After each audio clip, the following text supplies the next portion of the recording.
Welcome back. আপনাদের সবাইকে স্বাগত জানাচ্ছি আমি রাসেল। আশা করছি আপনারা সবাই ভালো আছেন এবং ভালোর দলে আছেন। আমিও ভালো আছি আর ভালোর দলে আছি। আমরা চলে যাচ্ছি একটি নতুন ঘটনায় এবং আপনারা সবাই পছন্দ করেন যার ঘটনা, সেই মেহেদী হাসানের একটা ঘটনা আমরা শোনাবো। আশা করছি প্রথম থেকে শেষ পর্যন্ত আমাদের সঙ্গে থাকবেন, উপভোগ করবেন আমাদের আজকের ঘটনাটি। আমি জানি যে আপনারা মেহেদী হাসানকে সবাই পছন্দ করেন, যেভাবে লেখা আছে সেভাবেই পড়ছি। আসসালামু আলাইকুম প্রিয় রাসেল ভাই এবং শ্রদ্ধেয় লিসেনারগণ, আশা করছি আপনারা সবাই ভালো আছেন এবং সর্বদা ভালোর দলে আছেন। শুরুতেই আমার পক্ষ থেকে প্রিয় রাসেল ভাই, গোলাম রাব্বি ভাই সহ ভূত.com টিমের সকল সদস্য এবং প্রিয় শ্রোতাদের প্রতি রইল আন্তরিক ভালোবাসা, শ্রদ্ধা ও সালাম। আমি মোহাম্মদ মেহেদী হাসান, রাসেল ভাইয়ের ও ভূত.com-এর একনিষ্ঠ ভক্ত, লিখছি দুবাই শহর থেকে। আপনাদেরকে আমি পূর্বে বহু সত্যি ভয়ানক ঘটনার বর্ণনা দিয়েছি। কল্পনার অতুল গহ্বর থেকে তুলে এনেছি অসংখ্য প্রেত চরিত্র, দুঃস্বপ্ন আর রহস্যে মোড়ানো গল্প। কিন্তু আজ আমার হাত কাঁপছে।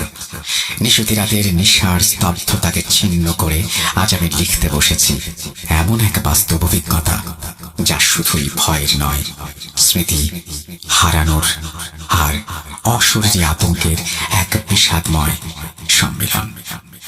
শব্দেরা ঠিকভাবে সাজতে চায় না। বারবার আমি থেমে যাচ্ছি।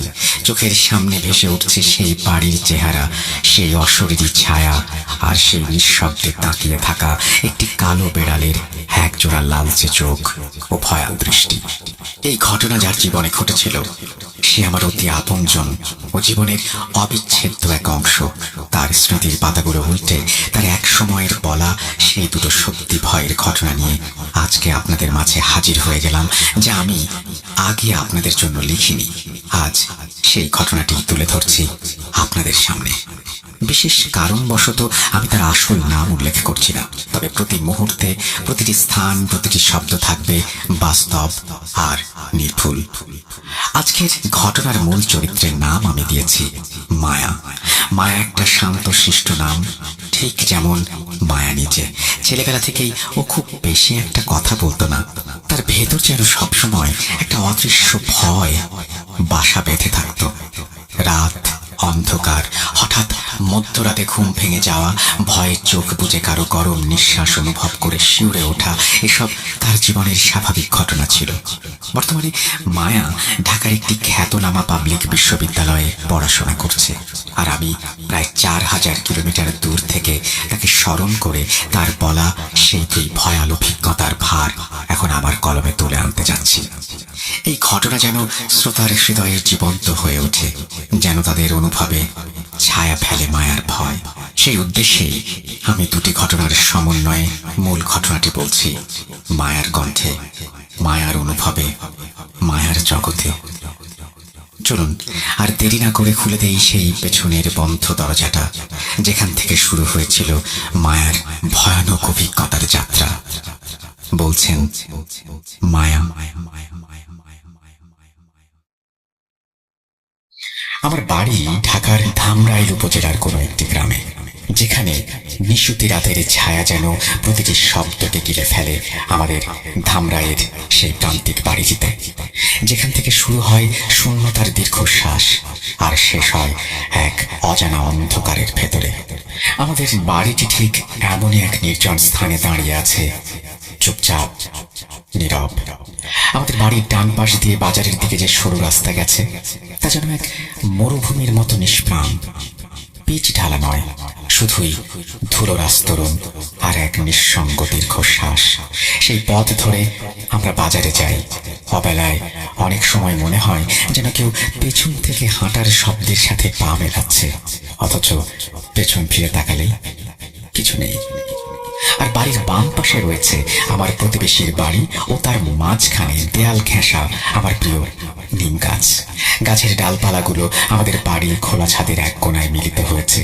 আর বাড়িটার পেছনের দিকে রয়েছে সামান্য কিছু ফাঁকা ফাঁকা ঘর বাড়ি আর কিছু ফাঁকা জায়গা।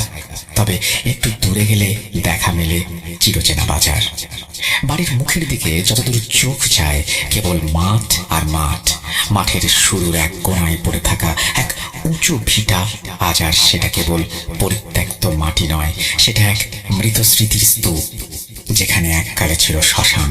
স্থানীয়দের কেউ কেউ বলে মাটির গভীরে আজও আছে সেই সব লাশ পোড়ানো ছাই আর ছায়ার জটলা, অজানা শক্তির চিহ্ন।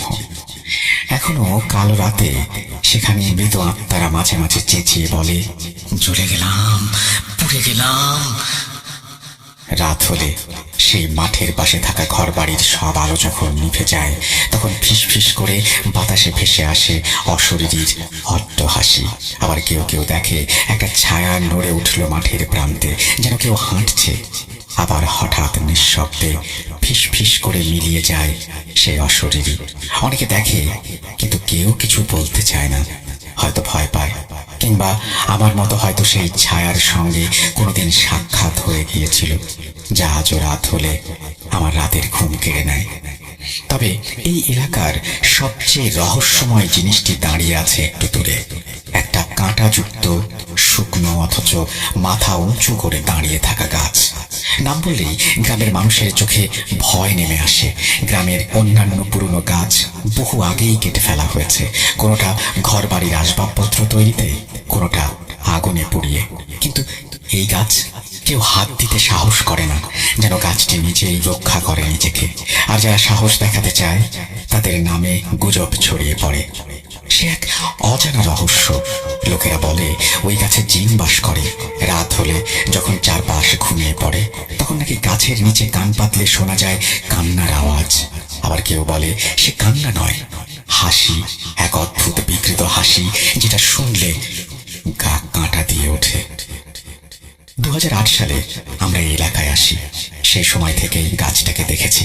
যতবার ওদিকে চোখ যায়, একটা অজানা অস্বস্তি বুকের ভেতরে জমে ওঠে, যেন কোনো প্রাচীন কালের অভিশাপ জমা হয়ে আছে তার গুঁড়িতে। 2014 সালের এক গরমের রাত, তখন আমার বয়স 13 কিংবা 14। আমাদের পরিবারে তখন সদস্য মাত্র 3 জন, আমি, মা, ভাইয়া। একদিন সন্ধ্যায় পড়তে বসতেই মা ঘর থেকে ডাকলেন, গলায় এক ধরনের ক্লান্তির ছায়া নিয়ে, মায়ামা। জি মা? তোমার ভাইয়া অফিস থেকে আসলে আমি তাকে নিয়ে একটু ডাক্তারের কাছে যাব। শরীরটা ভালো লাগছে না আজ। তুমি একা থাকতে পারবে বাড়িতে?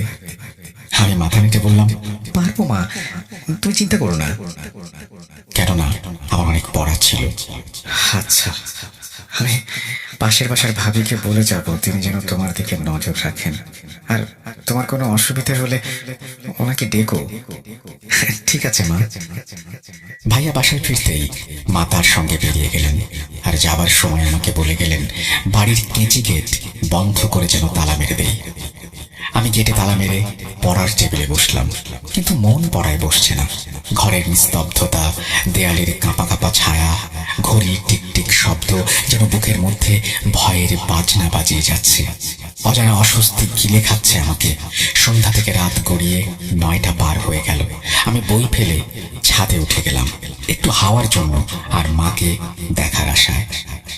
জ্যোৎস্না রাত, চারপাশ ধুয়ে গেছে অপার্থিব সোনালি আলোয়।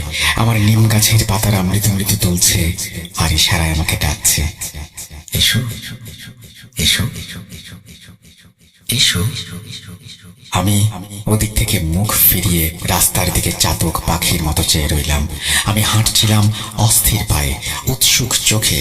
আমাদের বাড়ির পেছন দিয়ে ডান পাশ দিয়ে বয়ে যাওয়া আঁকা বাঁকা রাস্তার দিকে এক মনে চেয়ে